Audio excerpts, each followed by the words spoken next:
and welcome to episode 3 of the Welshot podcast. In this episode, we will be going through how to critique your own photographs. And the thing is, don't be too critical about your pictures neither. You still need to enjoy your photography, don't you? That's true. Now, before we start, my name is Lewis, and I've been with Welshot for a fair few years. We always miss this bit out, so that's why. Yeah, I thought we'd better introduce ourselves. Yeah. I'm Avion from Welshot, and I'm one half of Welshot. Yeah. I'm the quiet one. Yeah, boss tog. Yeah. Boss tag, as they call it. So, do you ever critique your own photographs? I do, and I'm probably the worst critic of all, really, because I've been doing it a number of years, as you know. And I go through my pictures in the back of the camera, and then religiously afterwards when I go and edit them as well. So I probably end up taking more pictures than you actually see. Lots more. I take pictures of varied subjects, as you know, everything from motor cars to people to landscapes to you name it. So it's indoors, outdoors, lighting, you name it, all sorts of stuff. But I'm really critical about my pictures, and the ones you see, they have to be, as far as I'm concerned, the right ones. I just don't like people seeing everything. You know, you often see people putting stuff on Facebook. They've been to an event and they'll throw everything onto it there. So they may have maybe 50 pictures on there or something. You think, okay, they had a good time, they enjoyed it, and they're quite happy. But you'd put maybe half a dozen of the ones that you really like up there, wouldn't you? See, I don't even do that. I can't even get half a dozen out of what I want. If I always say, if I'm going to go and do anything, whether it be an event or like a holiday or a trip or anything, if I can come back with one photograph per event or one photograph per day of the trip that I'm happy with, then I'm normally good by that. But normally it's quite hard, and I think that critiquing your own photograph, it's quite easy to fall into that spiral, that downhill spiral of thinking you can always do better. Yeah. And then quite often people will take to social media, put the photograph up, and you've got to have really thick skin, I think, to be able to just put your photograph up there, because everybody's got their own opinion on what they want. And you know, I saw something the other day on Facebook in a photography group, and it was just some light trails. You know, I think it was in London, so it was a bus driving past, and all you could see were the lights from the bus. Yeah. But you could see the start and the end of the lights, and it actually looked really good. You know, what I picked up on it, if it was mine, I would have changed, like the street lights were overexposed on this one photograph. But interestingly, all the comments were saying, the light streak isn't long enough, you should leave your shutter speed open longer.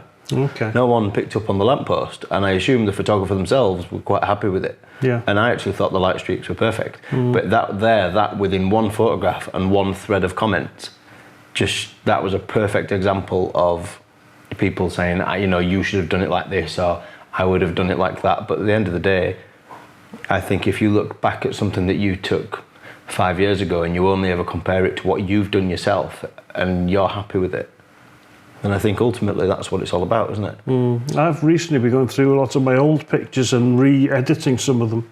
And I look at the ones I took quite a few years ago, like our first trip to Hong Kong, which was in 2010. And to be honest, the editing on those pictures, I shouldn't really say this there, but to the standard I do them now, I would really not want to show people the pictures from then. They're not a patch, to be honest. Yeah. You know, I wouldn't show them to anyone really from now. But I looked at them and I think, God, what was I thinking when I took that? I do the same with videos. So I look back at my first videos that I ever made, like music videos for a band that I was friends with, and I look back now and I think I could do better than that now on my phone.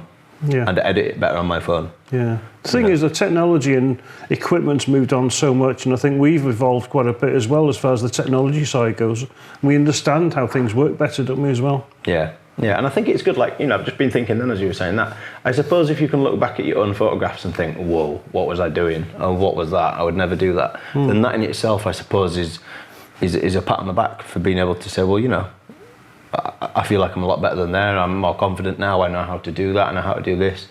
You know, and camera clubs are always a funny one because you tend to get camera club competitions, don't you? And they're normally judged by a selected member at a selected panel, and they will set out competitions or criteria of what that photograph should be, and they can be as vague as water or motion.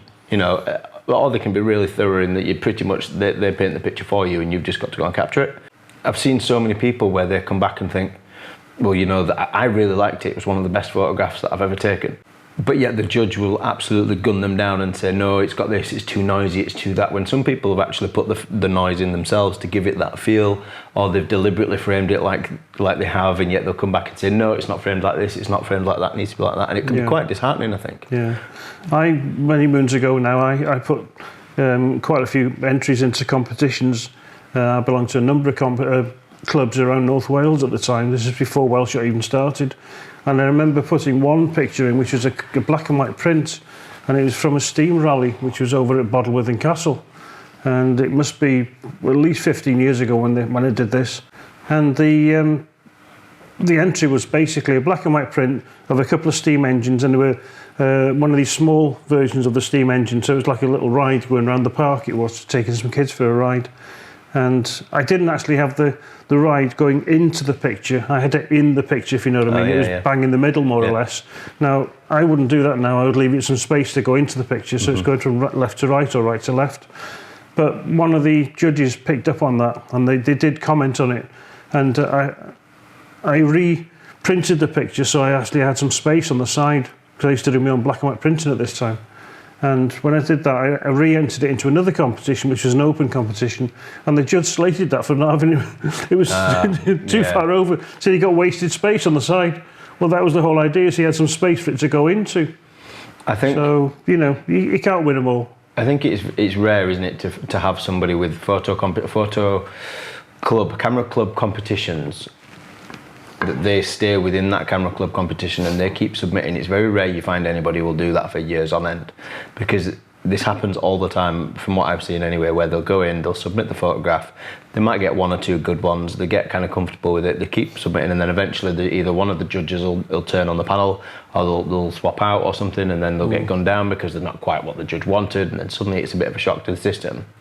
And then eventually it's like they all seem to realise that you can never really win. It's potluck, because again, it just depends on whether they like that photograph or not. And the only real way to continuously win it, or I suppose succeed in it, is to thoroughly know who you are submitting that photograph to. And then if you are doing that, are you wasting all your time just to tick a box because somebody thinks it's good but you actually hate it? We've got a number of members within Welshot who belong to camera clubs, just like I did at the time. And they come along to events to take pictures for camera club events. No, nothing wrong in that at all. I mean, great, you know, it's great because they actually mention us and we get a bit of a mention within the club for that. But you find that the judges have got their set subjects that they like. Some judges might prefer to take pictures of, or look at pictures of take trains or any form of transport or something, and other judges have got people pictures on their mind. That's their subject, or landscapes, especially within North Wales. But what you have to do really within a camera, because I used to be a judge myself within camera clubs, you need to have an open mind a lot of the time. Especially with an open competition, because I've been into competitions before now, and the judge being in an open competition, so this isn't particularly my subject, but well, you don't say that if it's an open competition, do you really? You shouldn't have a set subject. You go in with an open mind for that. And there's nothing, and I suppose if they're going to give constructive feedback, I suppose that's what it's for. And you know, let me make it clear to the people that are listening, I'm not absolutely saying do not enter these camera club competitions. No, not at all. It's the critiquing that I'm saying that I would kind of just be aware of. Not, enter it every day, every week, whatever.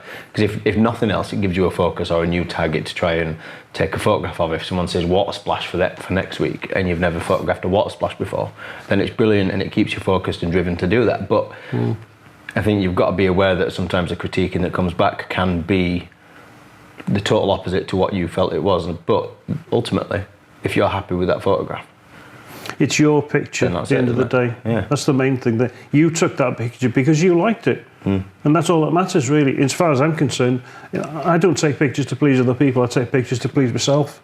And that's why I'm quite critical myself about my own pictures. If I like it, I really like it, I'll keep it. If I don't, I'll get rid of it, and that's it. I mean, I've done commercial work for other people, don't get me wrong, and they're quite happy with the pictures I've taken up for a set subject. But for my own personal use, it's a different thing entirely. It's funny you say that, actually, because I was once paid to do a video, and it was an advert for a local company for their website. And I've done 2 with them now, and every single time they choose the music that they want on the video. And I always absolutely despise the music. Like, it's not my thing at all. To me personally, it doesn't fit with the video and all this kind of thing. It's absolutely not what I would do. So we came to the agreement on the last one that I would shoot the video I would do the video twice or re-edit it twice. The one would be for me, for my portfolio, for my website, as this is what I can do, and another one for what they actually want. Okay. And I didn't even put my name on the end of the one that they got on their website because I didn't like it at all. Yeah. But he was absolutely over the moon with it, so much so that they've come back for another one. Yeah. So they love it, you know. And it's that thing again, isn't it? Am I making a video or am I shooting a photograph for me? You know, if you're being commissioned or paid to do the job, then of course whatever you want just goes out the window. You've got to put your professional input into it. But ultimately, they would be telling you what they want out of it. Yeah, yeah. Well, at the end of the day, if they're paying you to do something, you do what they want. But you know, if it's for your own use, it's a different story entirely, isn't it? Yeah, but it's a funny one. And like even all the photographs, like we were saying earlier about the thousands and thousands and thousands of photographs, the hard drives full of photographs that we've got from over the years. I've got a Flickr account, and they must only be probably 1 or 2% of the amount of photographs I've ever taken is how many I've got on that Flickr site. You know, even all the ones that I figured were good enough and exported and actually edited and everything else, even out of those, there is literally only a handful of those on the Flickr site because that's just how kind of strong I critique myself. Yeah. But it's always good to have somebody that you trust also give their critique on the image because I think they will see something that you didn't. And it also takes that, like I do a lot of light painting with car photography and things, and I will chase a technical idea for a long time. And even if it doesn't look good, I struggle to let go of it. So if it looks rubbish, I will still then think it's a good photograph, or I will try and upload it or edit it until it's dead. Whereas other people will look at it and go, it's not a good idea, I see where you're going with it, but I would just drop it. And it's that kind of realization that you don't have to hold on to something. You don't have to hold on to an image or chase this idea of a technicality. Yeah. Just because you spent 2 days on it, it doesn't mean it's good. No. You know? It's just like the old saying with editing, isn't it? You can make it a good picture good, but you can't make a bad picture good, can you? You know, you can do an awful lot in Photoshop these days, but if it's rubbish to start with, you're just going to make it even more rubbish by making it whatever way you want to make it look at the end of the day. Just because you got off a photograph and there was 3 of you doing it from the top of a ladder and somebody else is on the lighting stand, or maybe you even hired a helicopter to take a photograph, don't think that that is the be-all and end-all photograph. If actually the best photograph out of that set is something that you just snapped from your phone whilst walking to the set itself. Quite often the best picture is the simplest one, isn't it? Yeah, definitely. Then that's the one to use, you know. You know, and you just mentioned your phone just then. Obviously, the best camera you've got is the one you got with you. So, I mean, a phone might even be adequate for what you want. Yeah. Because they are getting pretty good, the camera phones these days. Another kind of thing that I forgot to mention earlier when it comes to, from a technical point of view, a free way of getting your images judged, if that's what you're into, is Shutterstock. Have you ever uploaded to Shutterstock? I haven't, no. No, I haven't. Every image that's uploaded to that goes through, first of all, it goes through a technical filter. So it checks for any noise and that kind of thing. And then it gets submitted to, I assume, their admins or their judges. And they will basically reject it full stop from being on their website if it's not good enough. Okay. And they do give you quite strong feedback. Now, I don't use it anymore because every photograph that I seem to take, they seem to push back with, it had too much noise on it. And I swear I couldn't find any noise on it at all. So at one point I just got to the idea that, okay, maybe they're just not after that kind of photograph because they have a library, and the idea is then you, as a consumer, you would go on there and buy an image off that for your website, or a company will go on there and buy an image for their marketing purposes or whatever. So you're just selling the copyright to Shutterstock, really. But for them to keep such a high level of images on there, a high standard, then they kind of vet them out before they get uploaded. Okay. So if you are interested, you know, if anybody listening is interested in having their images critiqued or judged without necessarily having to know the person, so you don't have any strong feelings against them, good or bad, then Shutterstock is a free way to do it, and you just upload them, and if they get rejected, they come back with comments on. Well, as long as it's constructive criticism, you don't mind, do you? Yeah. I mean, I show, when I've done what I call my final cut of pictures quite often, I'll show them to somebody else just to get their opinion, just to see what they think. And sometimes they might like them, sometimes they don't. But, you know, as far as I'm concerned, that's my final cut. I'm happy with them. But it's nice to get some feedback off somebody else, because somebody else looking in has got a different view of them to what you have yourself, because you actually took it. Another thing as well is when I've taken pictures, I try not to edit them as soon as I get back. Oh, okay. Leave them for a little while. I mean, by all means, put them on your computer so you've got another copy. So you've got 2 copies, at least a card on a computer, so that nothing going to happen. But don't edit them straight away, because look at them with a fresh pair of eyes. Oh, okay. You know, a lot of people say that, but a lot of people don't do it, but I do that. So I've got a similar thing with the videos. So what I used to do is I'd do a quick edit of a video. So let's say, I don't know, I'd shoot the video on a Monday, I'd edit it Tuesday. And I'd spend most of the day editing it, re-editing it, and it's that thing again. You've got to learn where to stop editing. Yeah. You know, stop moving those sliders, basically. And what I used to do is edit it and think, right, okay, that's done. And now I'm knackered. I'm looking at it with tired eyes, and I'm almost tired of it. And then export that as a rough edit, no colour grading or not, you know, nothing. I'm not polishing off the edges, and then come to it again the day after. And there's been so many times I go, I don't like it. Don't like it at all. I don't know what I was thinking. You know, I'd do the same again. Re-edit it. If I like it, leave it, come back to it next day. And then when I come back to it the next day and it's fine and I'm still happy with it, that's when I know it's good to go. You know, I'm quite similar with shoots and things that I do. You maybe spend a couple of hours editing on your computer. It's good to get up and just make a cup of tea or something. You come back and you look at the same picture, you think, flip it, what was it? Yeah. You know. Or go back. You can, is it backspace on Lightroom, and you can, whatever the keystroke is, you can basically look at the image before it was edited. Yeah, so you go before and after. And you can flip between them, and sometimes I've gone back and gone, oh yeah, no, yeah, I've made that desperately worse. Yeah. You know, let's start again and keep it natural. You know, I'm a sucker for over editing things. But the problem is no one ever used to tell me, because they've not seen the original. So no one can then say it's too saturated, or oh, it looks a bit yellow or a bit orange. You know, the colour cast's a bit wrong or anything. But if I was to upload the original and the edited version, that would probably give me quite an honest. People would look at it and go, yeah, okay, I can see what you've done there technically, but why? Yeah. I know lots of cameras these days have got the facility to download pictures straight to your phone, so you can put them instantly virtually on Facebook, can't you? And I've done that a number of times, and I still do it now. But when you get home, I still have a bit of a play with them in Photoshop. Not the same day, but maybe a day or two afterwards. So they, you know, I can actually see the difference in them. So actually working on your pictures is like developing a film, isn't it? Yeah. So you make the pictures better. Yeah. So, but you still have the ability then to sift through them, and whether you keep them or not, it's up to you, isn't it? Because as you say, it's criticism again, isn't it? Yeah. Do you really like it? Would you keep it? If you went back, would you take it again? That sort of thing. If you do like somebody else's image, pull it apart in your head. What do you like about it? Technically, what do you like about it? Do you like the composition? You know, there's no such thing to me. I don't like it when people just go, yeah, it's a nice image. But why? What has that got that the other one before it didn't? Yeah. You know, and then if that's what you want to learn from, you can say, all right, I remember this picture it was composed in this way, and I really liked how it felt because it had I don't know, the water was blurry, so it had a nice calm feeling to it. But I also liked the orange sunset from the other photograph. Okay, so now you know in your next photograph, why not aim to combine those two and see what you can get, you know? And, all right, yeah, there's a fine line between copying somebody else's work and taking inspiration from it. But I think if you take a couple of technical points from everything you look at anywhere, whether it be the front of a magazine in a shop, or a TV advert, or a billboard, or somebody's post on a photography group, you know, everything somewhere, the reason you're looking at it is because it's successful in some way. And something that attracted your attention, but put your take on it. Yeah. Don't just copy it, as you said, put your take on the picture, maybe take it from a different angle or a different style or whatever. Yeah. So, But yeah, so if you're listening and you've been through any kind of strong critiqueness, whether it's a camera club or whatever.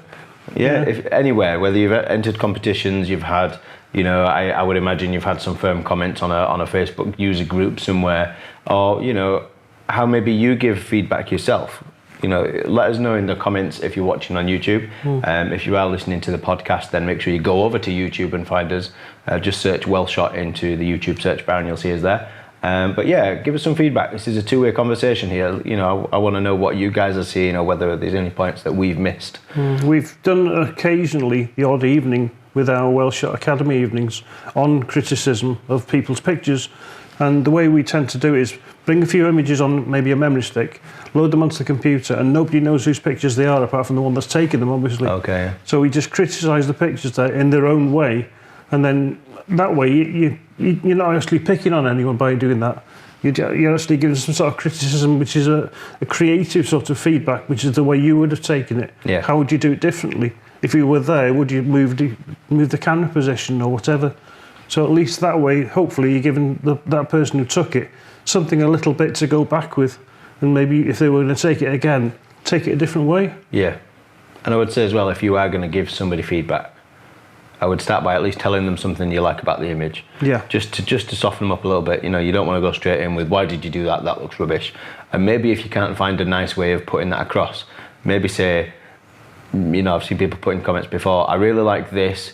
There's a few things I would tweak. If you want my feedback, drop me a message. So you can message them privately, and it's a little bit more, they can ask you for a bit more feedback rather than just being like, it's rubbish, okay. You know, and you're not doing it publicly. So I suppose you've got to be a little bit sensitive to how people take it. But likewise, if you're on the receiving end of some firm feedback, take it for what it is from a technical point of view rather than it's rubbish. If somebody says it's rubbish, then you know it's not even worth looking at. There's nothing worse than if you're new to photography, someone just saying, I don't like your picture, it's crap. Yeah. That's the worst thing you can say, because you're not going to go and do it again, are you? No. And if you could, it's almost impossible every time, but if someone says don't like it, it's rubbish, I reckon if you looked at one of their photographs that they'd taken when they were starting out, the chances are you'd probably think the same about theirs. It might even be 10 times worse, you don't know. Because in those days it could have even been film. Yeah, definitely. Yeah, and they got no creative control over the processing of it neither. That's true. Yeah, I mean, you know, ultimately the goal is take a photograph that you're happy with. If you're not happy with it, put it out for some feedback and kind of figure out what you're not happy with and what you would change. And if you need to ask about how to change that, then that's where you need to go about it, you know? Yeah. In my opinion, you take pictures because you like that picture. Yeah. You enjoy your photography. That's the main thing. That's the reason why I take pictures, because I enjoy it. Yeah. And take a picture that you like, not to please somebody else, not to please a judge, but to please yourself. Yeah, definitely. So enjoy your photography. So thank you for listening. Thank you for tuning in. Like I say, if you're listening on the podcast, make sure you go over to the YouTube channel. And if you are watching this on YouTube, make sure you subscribe or like to our podcast. Yeah. If you just search Welshot into wherever you get your pods from, I'm pretty sure you'll find us there. And hopefully we will see you on episode 4. Yeah, see you in the next one. Thank you.